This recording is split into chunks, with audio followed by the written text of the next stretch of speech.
Who's the monster in Frankenstein? What if it's not who you think it is? Welcome to one of the most hotly debated topics in horror history. Is the monster the giant green creature brought to life by science?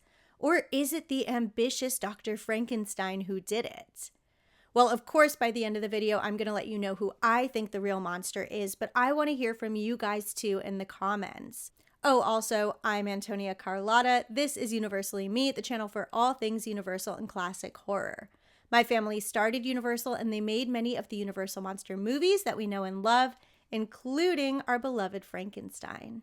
And some of you may already know that I am very passionate about the fact that it's totally okay to call the monster Frankenstein. I will stand by that till the day that I die.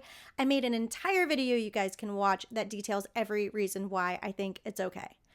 But for the purposes of this video, I will do my best to refer to the creature as the creature or the monster, and I will refer to the doctor as Frankenstein. I can't promise to be perfect, but I will go to my grave trying. Frankenstein was a 1931 Universal horror film produced by Junior Laemmle, the son of Universal Studios founder Carl Laemmle.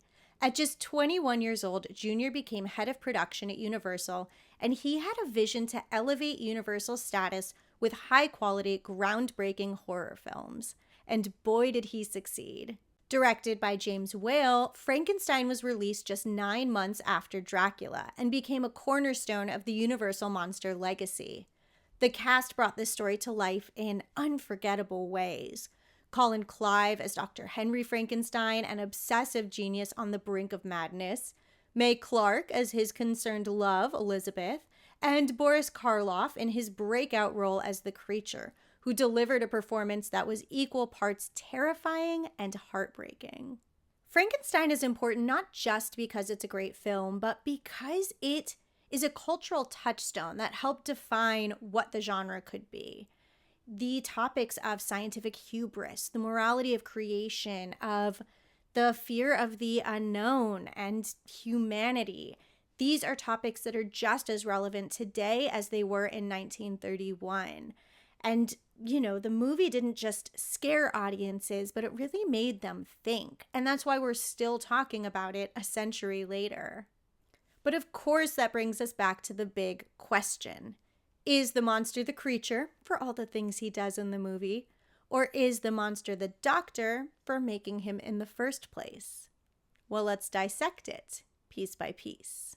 First, let's talk about the creature. His actions are, I think, what people think of most when they describe him as a monster. He kills Fritz. He throws poor little Maria in the lake, drowning her. He strangles Dr. Waldman. He terrorizes the villagers.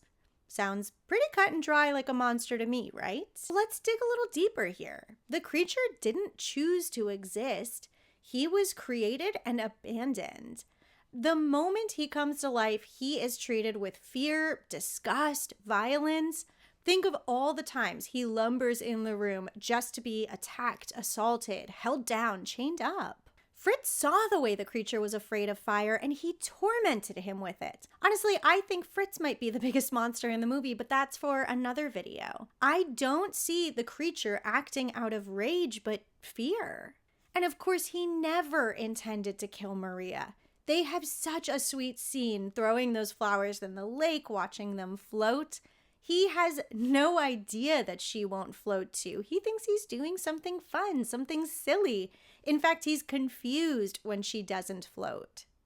The monster is like a little kid. He's curious, he's innocent. He has no idea of the consequences of his actions. And his motives are simple. He wants to understand the world around him, and he wants to connect. He reaches for the light, for companionship, for kindness. But almost every time he does, he is met with rejection and violence. The monster has no idea of the strength and power he has. He has no guidance, no security. He has no sense of the world and the way it works. So is it fair to call someone a monster when they don't even know right from wrong? Now let's shift to Dr. Frankenstein. He is the one who set this whole tragedy in motion. I see Dr. Frankenstein's motives as being rooted in ambition. He wants to push the boundaries of science, which Listen, I get it. It's kind of noble. Who doesn't want to make groundbreaking discoveries that change the whole world? Like, I get it. But he never really considers the consequences of his actions. And he's so busy thinking about whether he can create life that he never stops to think if he should. I mean, tell me that his ego is not on full display and leading the way in this scene. It's alive! In the name of God! Now I know what it feels like to be God! Dr. Frankenstein's work brings up some serious scientific questions. Like, should we pursue knowledge at all costs? Should we be allowed to just create and destroy with impunity?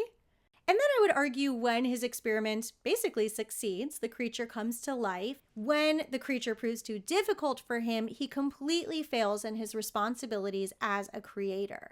He mistreats the creature, and then when he gets overwhelmed, he just abandons him, leaves him for dead. Dr. Waldman is supposed to be taking care of him, which in this case means killing and dissecting him.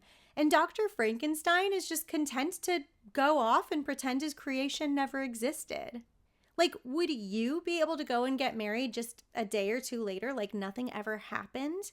To me, Dr. Frankenstein is like a parent abandoning their child because they proved to be too difficult or weren't living up to expectations. And I think Dr. Frankenstein is then responsible for all the destruction that follows. Public perception has always painted the creature as the monster. They said he was the reason that nurses were stationed inside the lobbies and ambulances outside of theaters when it screened. The promotion always called the creature a monster and made it very clear that he was the one that you should be afraid of. And look, I get it. He's giant, he's green, he's got a flat top head, he's got bolts in his neck, he's stitched together from body parts from different bodies, and he's got the brain of a criminal. But we all know it's not okay to judge a book by its cover. There's so much more going on here. It's only in the last few decades that the narrative has started to shift and people see him as a tragic figure or a victim of circumstances beyond his control. Only recently do I see real discourse about Dr. Frankenstein being the villain. To me, it is so clear that the real monster in Frankenstein is Dr. Frankenstein, and the creature, though he commits some monstrous acts, every time he dies, it is just out of innocence or out of pain. Dr. Frankenstein, he knows what he's doing every step of the way, and he could take responsibility. He could have nurtured or guided the monster. He could have done something to prevent the destruction that followed, and he chose not to. And he made his problem, his monster, everybody else's problem. To me, that is truly monstrous. Okay, now in the comments, I want to know what you guys think. Who is the real monster in Frankenstein? Don't forget, if you want more Universal or classic horror deep dives, to make sure that you subscribe, like, hit all the alarms and bells. And don't forget that if you join with a paid membership, you get tons of bonus content. Plus, it's a great way to support my work. Thank you guys so much for watching. Bye.